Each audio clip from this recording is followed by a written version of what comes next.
झारखंड के जमशेदपुर में मुख्यमंत्री मैया सम्मान योजना में कथित तौर पर गड़बड़ी का मामला सामने आया है। जमशेदपुर जिला उपायुक्त अनन्य मित्तल ने योजना के अंतर्गत लाभार्थियों की लिस्ट में अनियमितता की संभावना को गंभीरता से लेते हुए जांच के आदेश दिए हैं। जी हां, जांच में ये बात सामने आई है कि कई लाभार्थियों के नाम एक ही बैंक खाता नंबर से जुड़े हुए हैं, जो योजना के दिशा निर्देशों के विरुद्ध है। इसी संदर्भ में सभी प्रखंड विकास पदाधिकारियों और अंचला अधिकारियों को स्पष्ट निर्देश दिया गया है कि वे अपने अपने क्षेत्र के लाभार्थियों की लिस्ट की गहन जांच करें और 3 कार्य दिवसों के भीतर रिपोर्ट जिला कार्यालय को सौंपें। योजना के तहत ऐसे 2912 बैंक खाते चिन्हित किए गए हैं, जिनमें 2 या 2 से अधिक नामों के लाभार्थियों ने योजना का लाभ उठाया है।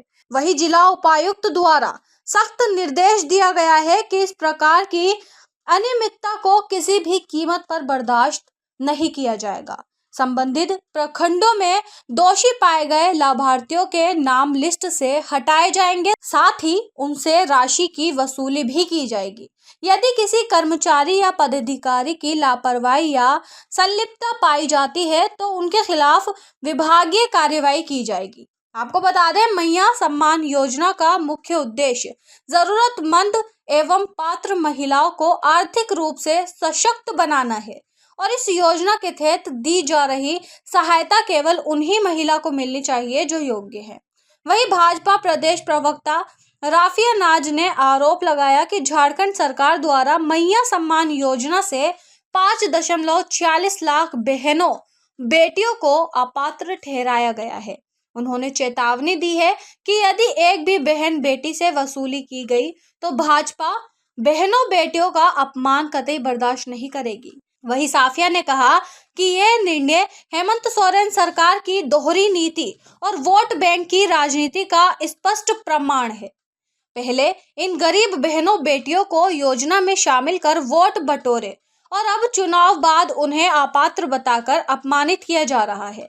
राफिया ने सवाल उठाया कि क्या ये एक राजनीतिक षड्यंत्र है जिसमें हेमंत सोरेन सरकार ने इन गरीबों बहनों बेटियों को सिर्फ वोट बैंक की भेंट चढ़ाया और चुनाव के बाद अपात्र घोषित कर उनका अपमान किया।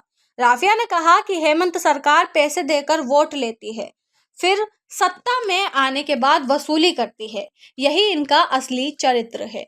राफिया ने सवाल उठाते हुए किया कि अगर ये बहन बेटियां वास्तव में अपात्र थी तो उन्हें डीबीटी यानी डायरेक्टर बेनिफिट ट्रांसफर के माध्यम से राशि क्यों दी गई?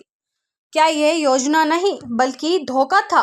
राफिया ने कहा कि अगर इनसे राशि वसूली की गई तो हम सड़क से सदन तक अपनी बहनों बेटियों की आवाज को इतना बुलंद करेंगे कि सरकार को अपनी करनी पर पछतावा पड़ेगा।